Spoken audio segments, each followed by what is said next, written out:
Welcome to Chemistry Simplified. In today's presentation, we'll continue with our presentation, Introduction to Organic Chemistry. And this is part 4, and we'll be talking about cycloalkanes. So we'll be talking about cyclic compounds, and these are alkanes. If you remember, alkanes are carbon-carbon single bonds. Let's look at the formula for some of the most common cycloalkanes. So we'll start by looking at the condensed formula, which we had looked at how we arrive at condensed formula in our previous presentation. If you need more information about that, you can review that presentation. So this is the formula for the simplest cycloalkane. So we have 3 carbons.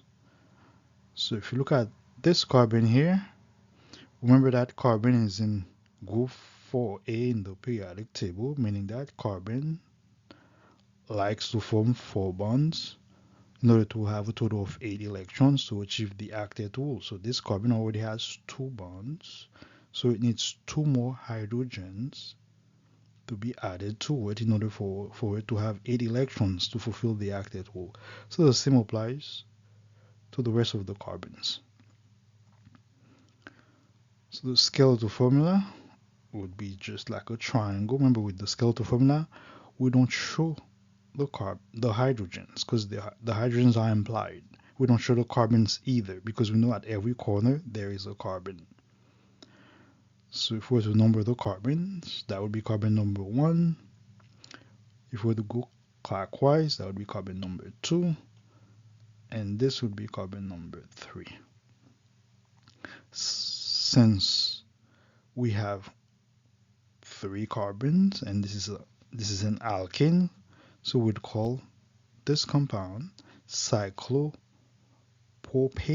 Remember, prop, that's the prefix for 3 carbons compound. So ANE tells us this is an alkane. So cyclopropane is the name for this compound here. Next, we have this structure here. And the skeletal formula would look like this. So if we were to number the carbons, again, if we go clockwise, carbon number 1, number 2, 3, and 4. So we have a total of 4 carbons. So we would name this cyclobutane. If you remember, but is the prefix for 4. So cyclobutane is the name of this compound here. Next, this is the condensed formula for the next one. That's the skeletal formula. Remember, skeletal formula, there is no need to show the carbon nor the hydrogens. We could start by numbering the carbon down here. So that would be number 1, number 2, 3, 4.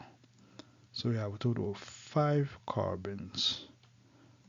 So the name for this would be cyclopentane. Last, we have this condensed formula. There is the skeletal formula. So this time we're going to number the carbons by going counterclockwise. You could go either clockwise or counterclockwise. It will depend on the substituent location. We haven't talked about substituent. Next presentation we'll talk about substituent or branches. This is number 1, number 2, 3, 4, 5, and 6. So we have a total of 6 carbons. So the name for this would be cyclohexane. This is the end of our presentation for today. Please remember to like, subscribe, and share, and use the comment section to let us know if you had found our presentation to be useful. Thank you, and have a great day.